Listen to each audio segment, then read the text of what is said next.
Guys, welcome to our next Instagram Live human hacking session with my good friend Ed Skoudis. And this topic today is changes that we've seen in InfoSec over the years. The new generation of folks, young folks who want to come in and get jobs in this industry, always ask questions about how can I do that? How can I get in there? What's important? And Ed's been around this industry for, well, how many years now, Ed, have you been in InfoSec? 25. It's been 25 Wow, years. okay. So seeing the changes over 25 years, we want to talk about that, take questions from you, and just have an open discussion about what the future of InfoSec looks like. So, Ed, first of all, thank you for coming on and spending some time with us. Oh, thanks, Chris. It's a pleasure. It's great to see you again. It really is. Yeah, you too, man. I tell you, I don't normally say I miss the cons because it's just extra work and travel, but I felt this year I really missed being with the community and the people. I miss seeing our core group and our friends and not being able to hang out at all. It was like a really weird feeling. It is. It's like withdrawal. I mean, I felt very sad. The whole, DEF CON time came and went, and, and I miss my friends. I did feel the grind because I go to a lot of events. I know you do too. And I haven't been to one since RSA. That was the last one I was at, February. I know. Yep. That's haven't crazy, been on a isn't plane it? since. Yeah. Me too. And I'm just sitting like, I don't miss the weekly travel, but I never thought I'd feel that I miss planes. And I do. Yeah. I miss really weird. the whole experience. That said, I'd like to go and maybe have half or a third as much travel as I had before. That would be nice. Yes. But I don't want as much as I had before, So I was just talking to Dave Kennedy about that. We did the ILF thing, and Dave came on and he said that was one of the good parts of this situation, if you can say anything is good, is it's kind of forcing me to realize, hey, we can do a lot of this virtual. Yeah. So, maybe when things get back to whatever new normal is, we realize we don't have to travel as much as we did before. Yeah. Yep. I think that's right. Yeah. So how was that for you? Like, how is having to go virtual with everything, with your training courses, with speeches, with all of that? How has that affected your future in InfoSec? It's been huge. So several things have happened. The first thing is, SANS converted to entirely online training within the space of like 2 weeks. So we had to take all the classes that were planned, and all of them were online. We, canceled face-to-face SANS Orlando, which was the first week of April, and I taught SANS Orlando, and it was all done online. So that's one big change. Wow. Another big change is, we are doing more and more penetration testing now. We were doing penetration testing maybe 20% of our revenue, and the rest was building out cyber ranges and such. But we've really increased that because there's just so much opportunity and such. It's been amazing how much pen testing work there is out there and how many customers are seeking after it. So that's been pretty cool. So we're seeing that change, just a shift in our work to more and more pen testing. And another change that I'm seeing is, the huge rise in ransomware. It's everywhere. Like every story is about ransomware. Yeah. So that every pen test becomes a pen test about ransomware. Find how ransomware can get in here. Find what we do with this. Simulate ransomware. All of this stuff. And it's important. It's bad guys have really good, criminal business models with ransomware now. So everything is changing to that, and it's being justified by the payouts for ransomware. I need to get a pen test because I don't want ransomware. Now, look, there's other things you can do so that ransomware won't hit you. Pen test is not a panacea, of course, but I'm telling you, I see that. Another thing that we started doing is 2 or 3 times a week, because I can't get out, I can't travel, so I can't go see people. So 2 or 3 times a week, we're having calls with customers or potential customers, and it's just kind of let's shoot the breeze for an hour. And then we'll talk, it's usually, via whatever conferencing system they want. And it's like, what are you seeing? Here's what I'm seeing. Here's what I'm hearing from other organizations. And, these are like top tier companies and government agencies and such. And I got to say, Chris, I'm loving it. I love just sitting there, shooting the breeze for an hour with really smart people. Obviously, they're smart customers. I'm sorry. But really smart people. And it's like, what do you see? And ransomware comes up again and again and again. Yeah. And, and just other technological changes and things that they're seeing. So those are some of the ways that my life has changed under COVID. I do look forward, though, to a return to something more normal. Yeah. I'm with you. Yeah. So 2 questions that came in. One, will SANS return to April Orlando training in 2021? That's the plan. Okay. SANS is actually running an event this week. Actually, they ran one last week in Europe face-to-face, 5 students per class, right, stretched apart, and they're running another one this week down in the Washington, D.C. area. So Okay. they're calling it Reboot. It's very slow, very steady. Gosh, I would hope that we're at somewhere near full force when SANS Orlando rolls around next year. Dear God, I'm with you. So our Human Hacking Conference is in March of 2021, and I am nervous as heck because the same boat. It's like, will we be back to normal? Who knows? Yeah. Let's see. You had a really good question that came in. Do you think, let me just pull it up, do you think the lack of conferences will have a positive or negative effect on future generations' growth in this industry? I think it's going to have a negative effect. There is some magic that happens in social interaction that is not virtual. Just hanging out with people, breaking bread with people. You can simulate that, but can you build relationships as tight as, I don't think you can. And I do think this is hurting. And I have a heart for young people, especially those that are like fresh out of college and such. Getting a career booted up right now is a hard thing to do. So yeah, I think it's going to hurt. That said, the situation is what it is. We have to make the best of it, right? So we do need to kind of reach out to each other. Safe mode, DEF CON, right, last week. Stuff like that. I mean, we need to do that and be a part of it and such. I went to the Zero G party, the Google party, before virtual Safe Mode DEF CON, just to kind of see people try to be as much in the community as I can, Yeah. Yeah, I agree with you on that assessment because I feel that when I was brand new and I just started coming to conferences, it was going to like ShmooCon and going to the early DEF CONs, and then when DerbyCon started, that community feeling that you get where you meet people that you go, oh, I want to learn from that person, and the speeches and just the camaraderie of hanging out, like sitting in the lobby in Kentucky playing chess with Egypt. Yes. To me, was one of the most educational experiences I ever had because I used to think I was good at chess, and he taught me that I truly, truly suck at that game. So, but it was amazing education to have that, I was juggling with Egypt at Wild West Hackenfest, and I knew I wasn't a great juggler, but he really showed me I wasn't a great juggler. Is there anything he can't do? I'm telling you, the guy's amazing. I didn't even know he juggled. At one point, we've had 2 of us against 2 separate boards playing him at the same time, and he beat us both with timers. Yeah, I know, ridiculous. Really cool. We had 2 questions come in. Mm-hmm. Do you think that micro updates are a good way to gauge the community's concerns as a whole?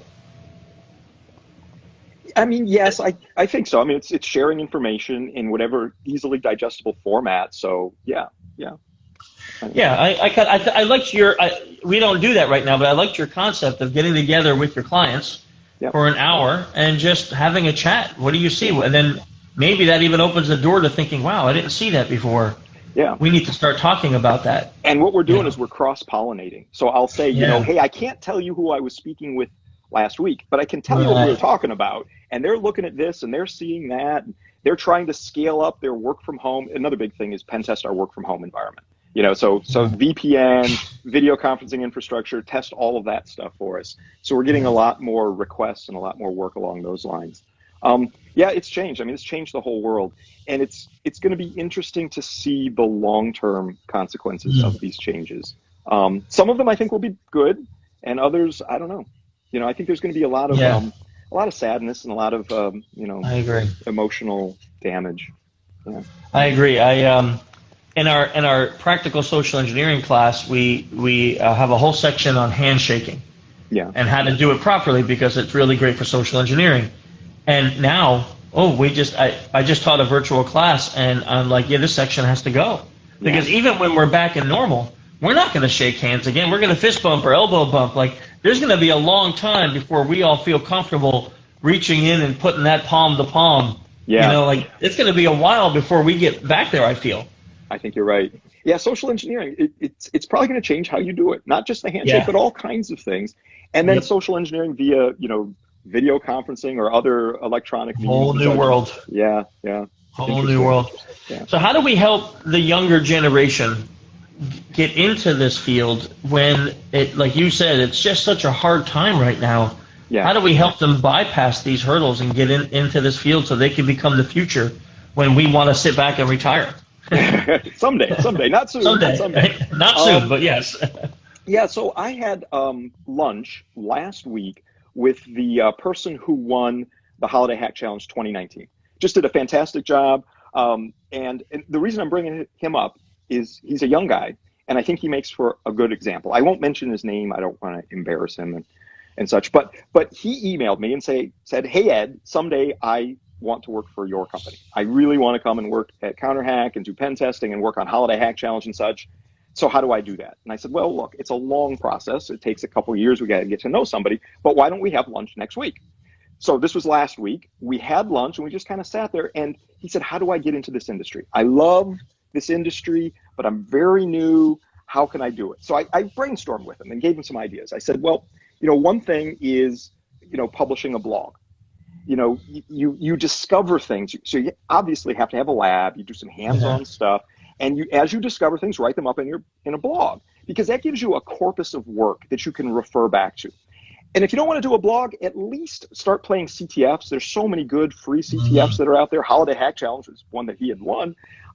So play those, and you can write up your answers, and that becomes a blog. Or at a bare minimum, maintain a journal of all the CTF work that you did. Because if you apply for a job in the future, think about it, Chris. I mean, you're an employer. If somebody comes in and says, here's my journal from the last 18 months of all the CTF hacking I did, that's going to knock your socks off, right? Yeah, practical experience. Practical experience in CTFs, and recording what you've done in a journal format. It might sound old-fashioned, but that's going to make a boss say, that person really cares and is careful and thoughtful and detailed.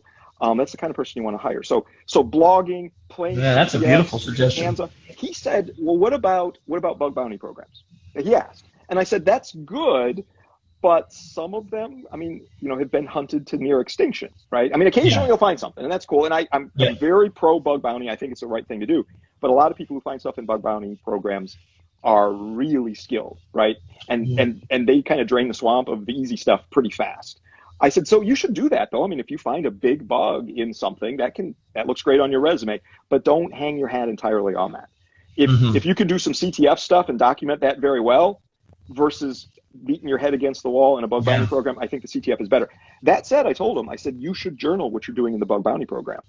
And you could post the journal online or not, right? Make sure you don't violate any NDAs or anything like that in the bug bounty program. But write it down at least in your own journal so you can show that to a potential employer. So it's just kind of being thoughtful of developing your own skill set in a format that lends itself to showing to an employer someday.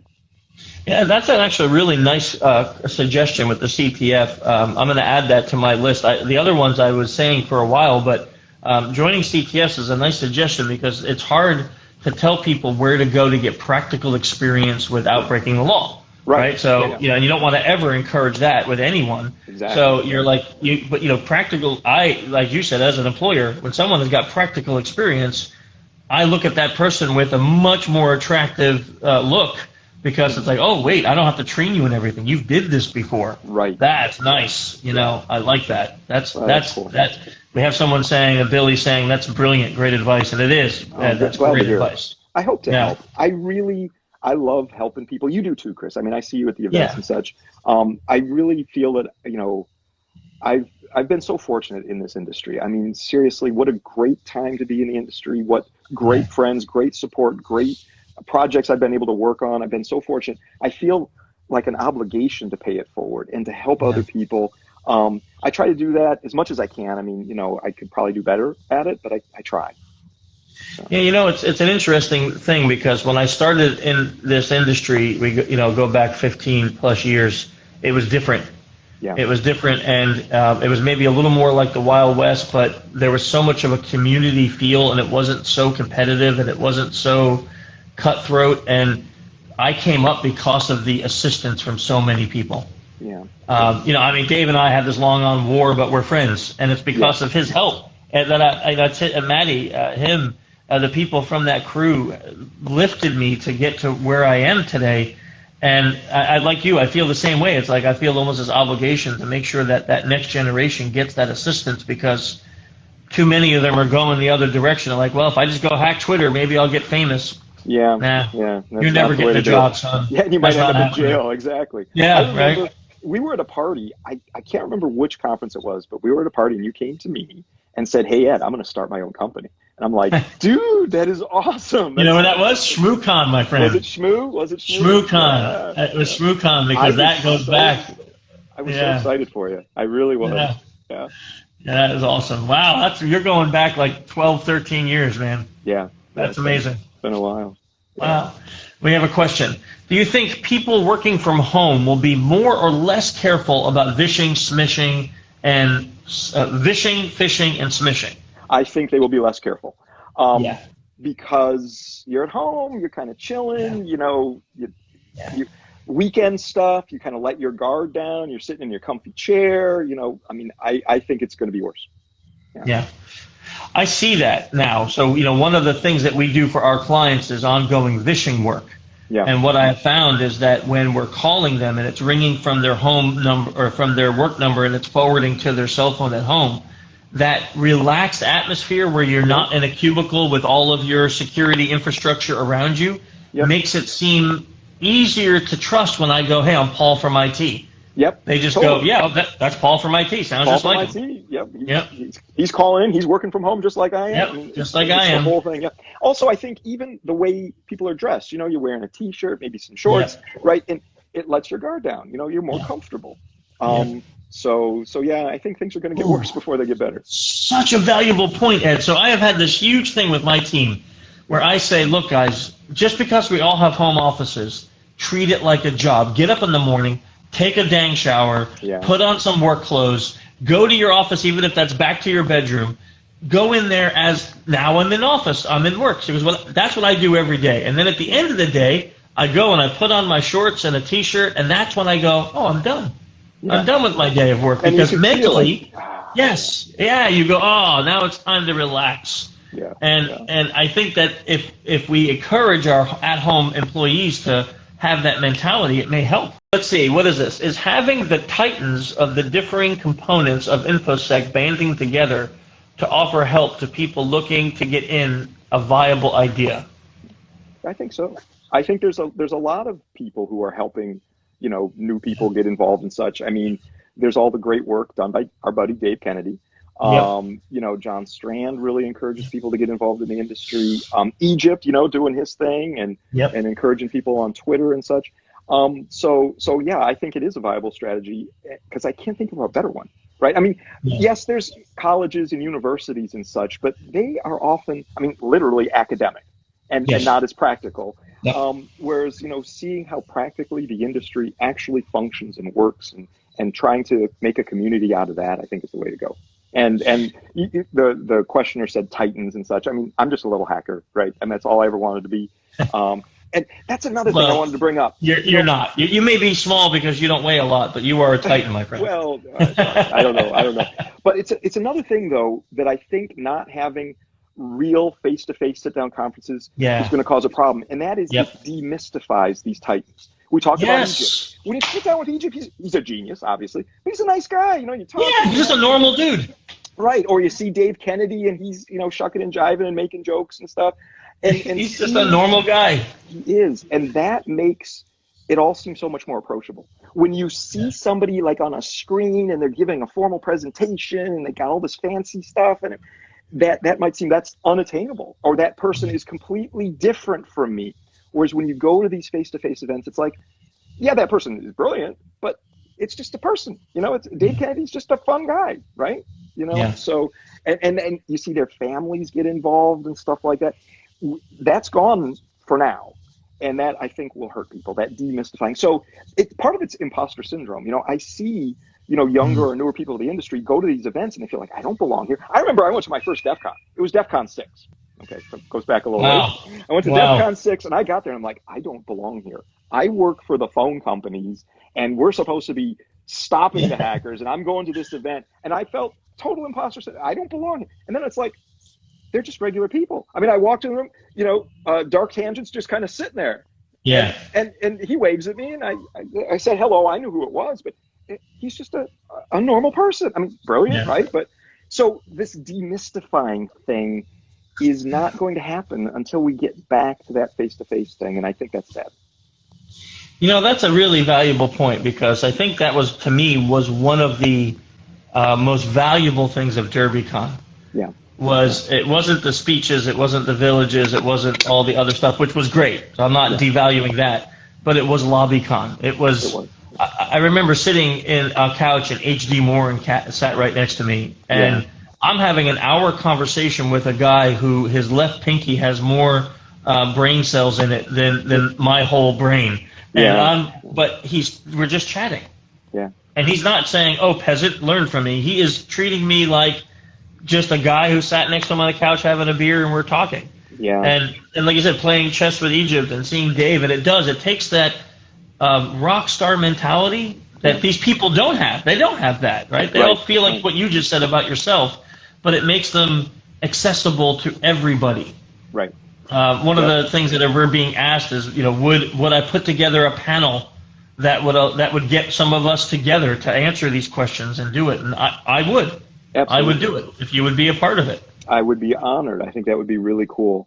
And again, with the focus of being demystifying,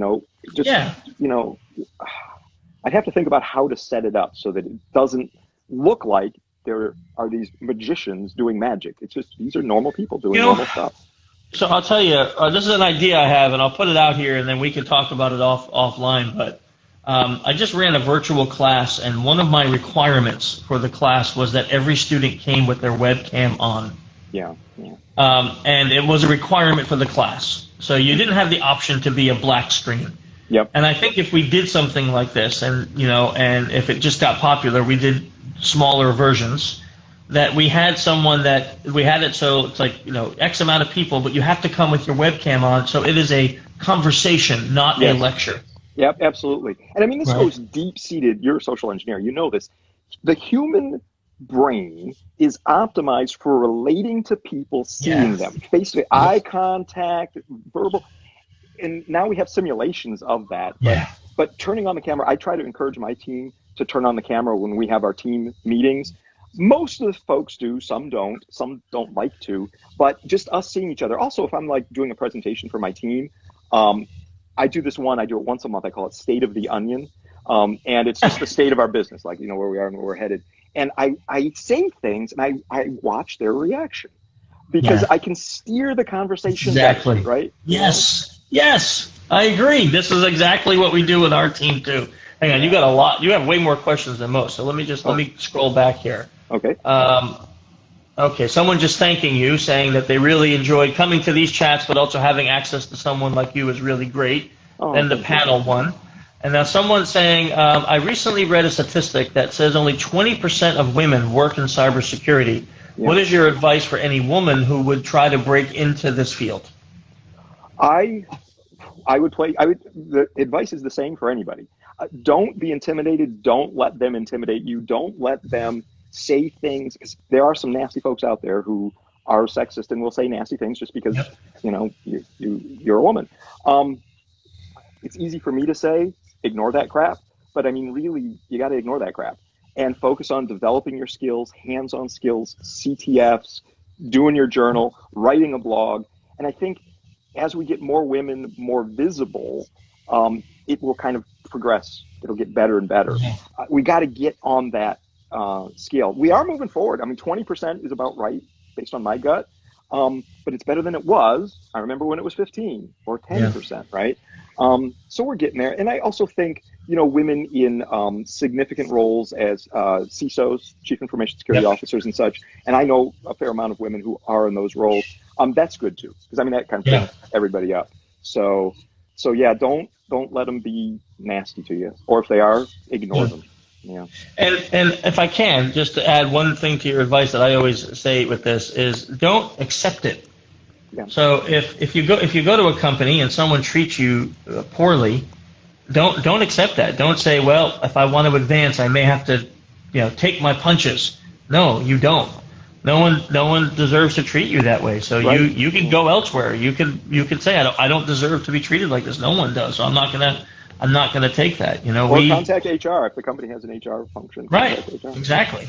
Yeah. You know, we have really talked about that a lot in this company. We're 70% women in our company because I mean, come on, let's be right. So women are just better at social engineering. They are. They're just better.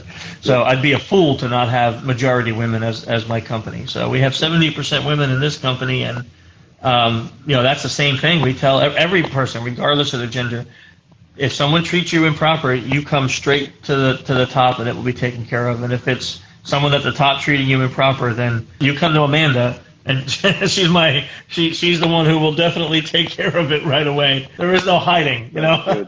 Yeah, you're right, and I do hope that it will continue to get better. There's a long way to go. Yeah, and you know, SANS is doing some stuff with that. SANS has we call it the Women's Academy, where there's scholarship for a certain number of women to get trained up in SANS training for free or at very low cost, just to try to help, you know, address that and get some more diversity in the talent pool, really. Yeah. There's a great question about your previous topic. Is there a list somewhere that people can find of ongoing CTF so they know how to join and where to go? Yes, there is. It's called ctftime.org, I believe. So is it really? CTF Time. Yep. And what they have, I just learned something new. It's really good stuff. What they have there is they have all the CTFs that are sort of time bound. You know, maybe there's one like this Thursday, Friday, Saturday, and they'll have those and a list of them all. But there's also ones that are just like open all the time, and you can go and play anytime you want. There's Over the Wire. Maybe you've heard of overthewire.org. I've heard that one, yes. There's WeChall, WeChall. WeChall. I haven't heard that one. A good one. There's Pico CTF. PICO, Pico CTF from Carnegie Mellon. There's a bunch of them, but they're all inventoried at CTF Time. That is awesome. Thank you for that. That is a great question. Whoever asked that, thank you. And let me throw one more in there. There's the Holiday Hack Challenge, which we keep up year-round. A lot of people think they can just play Holiday Hack Challenge in December, but I leave it up, and I pay out of my own pocket for this. I leave it up year-round. So if you want like really high-quality, fun, you know, holiday-themed cyber range in August, you can just go there. It's Holiday Hack awesome. Challenge. Yep, holidayhackchallenge.com. You can go there. You can play 2015, 16, 17, 18, and 19. They're all there, really high-quality challenges. It's the same team that builds NetWars does that. It's Josh Wright. It's you know, Tom Liston, Evan Booth. It's my whole crew, and they're all of those challenges are there up all the time with a video game. There's custom music, and so I want to encourage more people to do it because it does cost us a fair amount of money to host them. They're all in the cloud, but cloud resources. If whoever's putting the links in the chat, if you could put that link too for holidayhackchallenge.com or yep, .com. If you can do that. Plus, you're getting a thank you. We thank you for that, Mr. Skoudis. That is squatting buffalo saying that. Wonderful name. What skills should a person who wants to take part in a CTF have? Like, how do I know I'm good enough to go be part of a CTF? Just start. So don't wait. Don't worry if you have enough skills. You'll build them. You know, Holiday Hack Challenge, it's very simple. It starts out with the easiest challenges, and you can see which ones are easiest. So if you don't know where to start, go to Holiday Hack Challenge, start working on the easy challenges, and some of them you're going to say, that was really easy. Exactly. And we try to have a smooth curve upward in complexity. I mean, the hardest challenges are really hard. I mean, some of the best hackers in the world, you know, struggle to get through them. But the easy challenges are easy. And then once you've done some Holiday Hack Challenge stuff, then maybe go to, you know, WeChall or the Over the Wire stuff and check those out. Or you can go there first, and they usually rank them to see, you know, easy, medium, hard, that kind of stuff. And so what do they need, a Linux box, or what do they need to be able to participate? Yeah, you're probably going to need Linux of some kind. Yep. You know, maybe it's Kali or Slingshot, which is a distribution from SANS or something like that.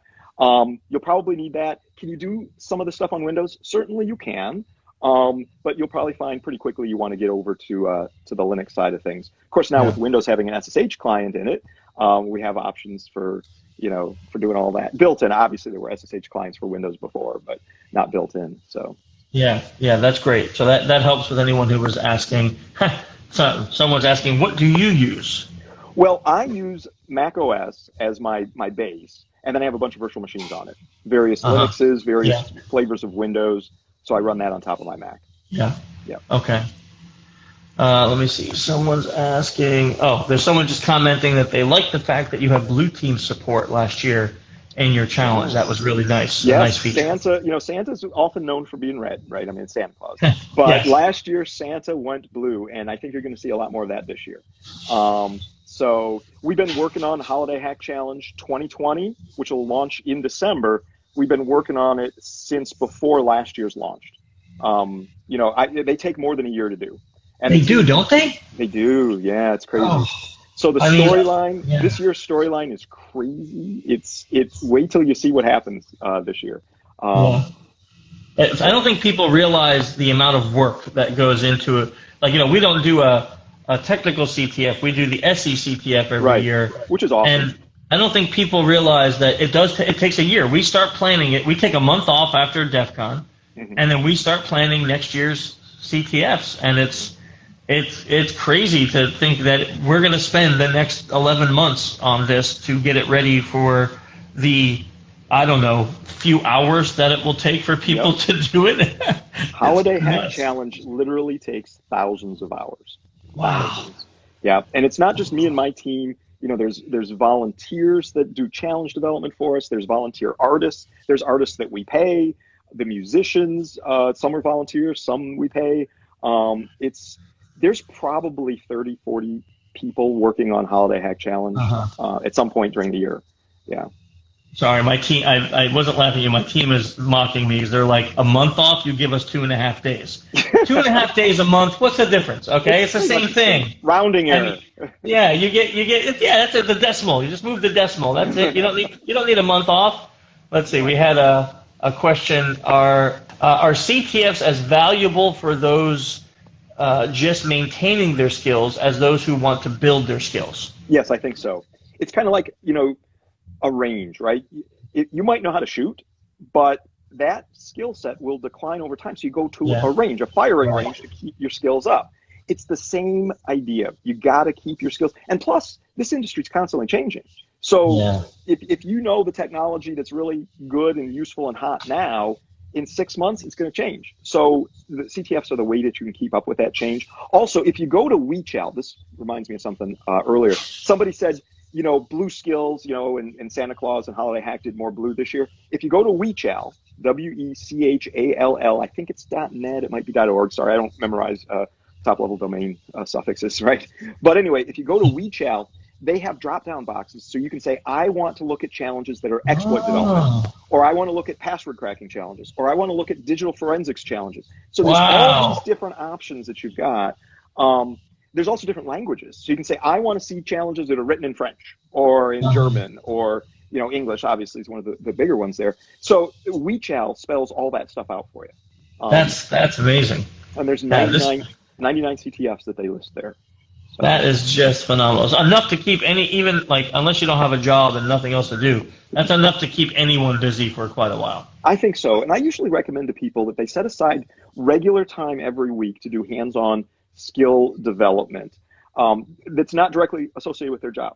So maybe it's 2 hours on a Friday night, or maybe it's Saturday afternoon for 2 hours, but you schedule it and you put it on your calendar and you keep going back to it. Because otherwise you're just going to let it slip, right? And your skills will decay, they'll atrophy. So Amanda, because she is the best, just posted WeChal.net. WeChal.net, thank you. I thought that might be a .net one. Yeah. So Ed, I know you got something else coming up, so let's get to this. If people want to know more about you and how do they follow you, where do they go to find out more about what's coming next, what you're doing? Oh, absolutely. Thank you for asking. So on Twitter, I'm at Ed Skoudis. That's EDSKOUDIS. My company's at counterhack.com. And then, of course, SANS.org. I'm a SANS instructor, SANS fellow, and I do a lot of stuff with SANS, trying to keep moving things forward in the state of cybersecurity.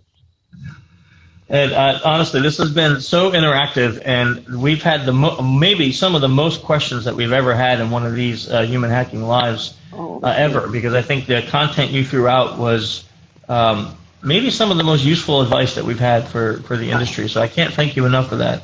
That means a lot to me, buddy. Thank you, Chris. And your humility you.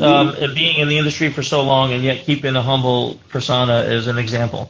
So really, thank you so much. And thanks to Max too for setting this whole thing up and everything. Yeah. And, yeah. Without her, we would look even worse than we do. Imagine that. but thank you. This was a lot of fun. You're great to work with. Thank you, buddy. Thank you. Thanks, Ed. And I will literally be talking to you and Dave and some of the others maybe about that interactive panel and how we can set that up, because I think that would be so helpful for a lot of folks listening. Please do. That'd be fantastic. Really cool. Have a great rest of your day. Keep safe, and I hope to see you at a live event sometime soon. You too. Thanks, man. Take care, Chris. Bye. Thanks.